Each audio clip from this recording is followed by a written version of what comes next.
Hello friends, मैं doctor अमृत Godbole, medical director स्वस्थ आयु health and wellness care, Karaundi, Sundarpur, Varanasi से। पिछले वीडियो में हमने बात की थी क्लिनिकल इम्पोर्टेंस ऑफ आम के बारे में। हमने बात की थी कि किस प्रकार से अग्नि के वैषम्य की वजह से या अग्नि मंदता के चलते आम की उत्पत्ति होती है। आज हम बात करेंगे कि किस प्रकार से वो आम जिसे हम मेटाबॉलिक एरर का एक प्रोडक्ट मान रहे हैं, वो आम किस प्रकार से रोग की उत्पत्ति में कारक है, किस प्रकार से वो आम रोगों को उत्पन्न करता है। आप जैसा कि इस देख पा रहे होंगे बोर्ड पे कि ये आम जब दोष के साथ एक इसका अमलगमेशन होता है, जब ये दोष के साथ मिलता है तो इस प्रकार से आम युक्त दोष को हम साम दोष ये परिभाषा देते हैं कि आम के साथ में जो दोष मिल गया है, चाहे वो वात हो, चाहे पित्त हो, चाहे कफ हो, जब वो आम के साथ मिल करके और उसके गुणों में विगुणता उत्पन्न हो जाती है तो उनको हम साम दोष बोलते हैं। तो कौन से ऐसे लक्षण हैं जिन लक्षणों को ध्यान में रखते हुए हम ये डिसाइड कर सकते हैं कि ये जो लक्षण आ रहे हैं ये साम दोषों के हैं, मतलब आम युक्त दोषों के हैं।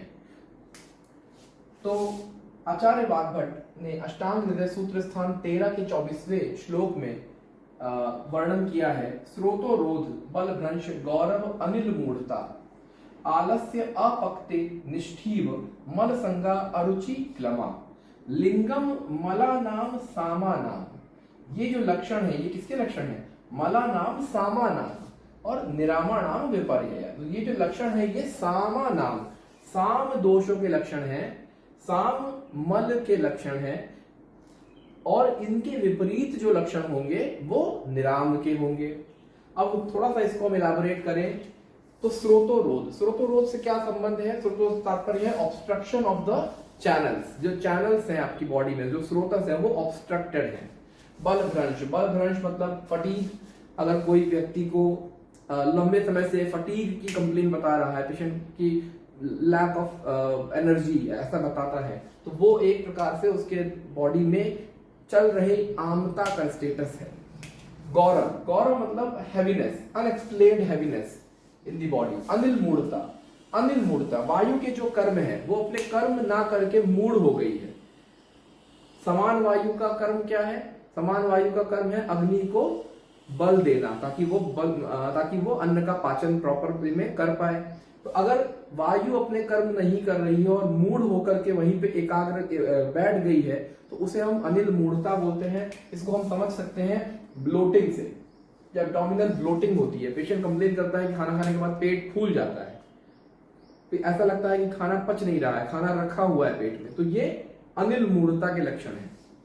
आलस्य, लैक ऑफ एंथुजियाज्म, किसी भी काम को करने में मन न लगना, हमेशा काम टालने की प्रवृत्ति होना, तो ये आलस्य है। अपक्ति, इंडाइजेशन, निष्ठीव, सलाइवेशन और ड्रूलिंग, बार बार मुंह में जो है सलाइवा ज्यादा प्रोड्यूस होना, तो सलाइवेशन या ड्रूलिंग ये एक प्रकार से उसका भी लक्षण होता है कि कोई बहुत अच्छी चीज आपके मन को आपके आह्लादित कर दे, खुश कर दे, ऐसी कोई रेसिपी घर में बनी है तो भी आपको सलाइवेशन होगा। वो सलाइवेशन इज कंप्लीटली डिफरेंट। वो इसलिए हो रहा है क्योंकि सलाइवरी ग्लैंड से सिक्रीशंस निकल रहे हैं कि भूख लगी है, डाइजेशन की प्रक्रिया के रेफरेंस में वो चीज है। लेकिन यहाँ पर जो सलाइवेशन है तो पेशेंट कभी कभी कंप्लेन करते हैं कि डॉक्टर साहब बहुत ज्यादा ऐसा लगता है कि बहुत कफ बन रहा है मुंह में, बहुत ज्यादा मुंह में जो है झाग बन रहा है। तो वो जो कंडीशन है वो निष्ठीव की कंडीशन है। मल संग मतलब मल जो है वो संग हो गया है। इनकम्प्लीट बावल इवैक्यूएशन, इसके लिए मैंने टर्म लिखा IBE, it is incomplete bowel evacuation या क्लियरेंस। अरुचि, रिड्यूस्ड इंटरेस्ट इन फूड, भूख में रुचि नहीं, अन्न में रुचि नहीं है, खाना खाने की इच्छा नहीं कर रही है, तो अरुचि एक बहुत इंपॉर्टेंट लक्षण होता है पेशेंट की अग्नि स्टेटस को में एनालाइज करने का, उसकी आम की कंडीशन को एनालाइज करने का। क्लम इज अगेन लिथार्जीनेस। तो क्लम बल भ्रंश एंड आलस्य। ये तीनों के तीनों वर्ड्स जो हैं वो एक मिलते जुलते अर्थ वाले हैं। बलभ्रंश मतलब एनर्जी एकदम कम हो गई है, बल का नाश हो गया है। आलस्य मतलब लैक ऑफ एंथुजियाज्म, काम करने की इच्छा कम हो गई है, हमेशा पड़े रहने का मन करता है, काम करने की कोई काम करने को बोले तो इच्छा नहीं होती, तुरंत आप काम में एक्टिवेट हो जाए, ऐसा नहीं है। And the last is क्लम, लिथार्जीनेस। तो दीज आर द फीचर्स, ये कुछ ऐसे फीचर्स हैं जो पेशेंट की बॉडी में आम की स्टेटस को बताते हैं कि क्या मरीज या व्यक्ति के शरीर में आम मौजूद है या नहीं। तो अगर हमें पेशेंट के हिस्ट्री टेकिंग में के दौरान कुछ इस तरह के लक्षण मिलते हैं तो हमें तुरंत ये दिमाग में क्लिक होना चाहिए कि जो पेशेंट है उसके शरीर में अभी आमता की स्टेट है। तो अब इस आम को कैसे ठीक करना है, इस आमता की स्टेट को हमें कैसे ठीक करना है, इसके बारे में हम बात करेंगे।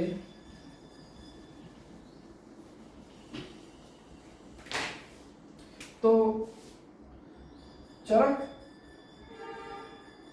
पूर्वार्ध में विमान स्थान में आम से उत्पन्न होने वाली व्याधियों में दो व्याधियों का नाम वर्णित किया है आचार्य चरक ने। एक अल्सर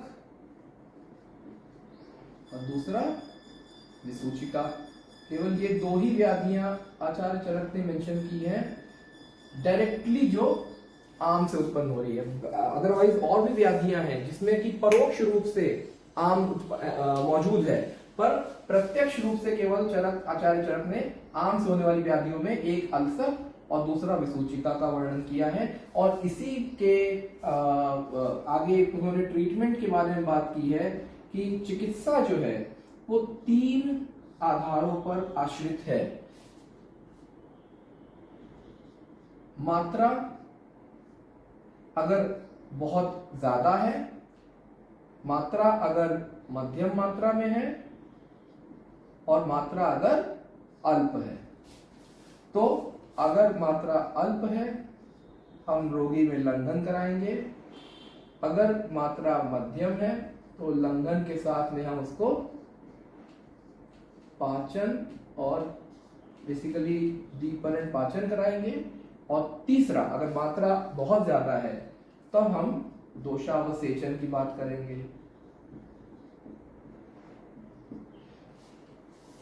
फिर एक सवाल मन में आता है कि क्या आम की स्टेट में मल को बॉडी से बाहर निकालना चाहिए?